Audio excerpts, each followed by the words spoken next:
Sama-samang kinondena ng ilang senador ang inilabas na AI-generated video ng Chinese state media na China Daily na di umani nagpapakita ng pangi-insulto sa mga Pilipino. Matatanda mapapanood nga sa naturang video ang isang unggoy na nakasuot ng salakot at kamisang pangbukid na tila inuutusan nga ng dalawang kamay. Sa mga kamay na ito, merong nakasulat na USA at maging Japan. Wrong song! Stupid monkey! We gave you the other lyrics! Here it is. Oh, for goodness sake! Wait! This wasn't in the script!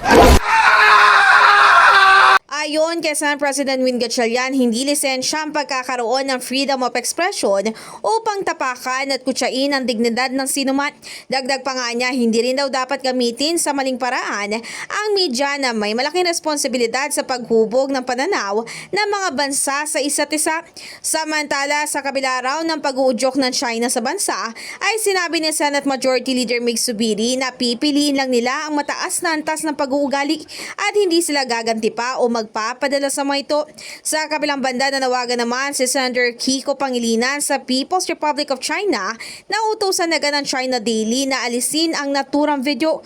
Pagkatapos nga nito, mainam din umano kung hihingi ng malinaw at pampublikong paumanhin ng mga ito sa paglalabas ng naturang video. Napatanong na lang naman din si Senator Ping Lacson na kung unggoy daw ang turing ng China sa mga Pilipino ay ano naman sila kung pag-uugali at karakter ang magiging batayan.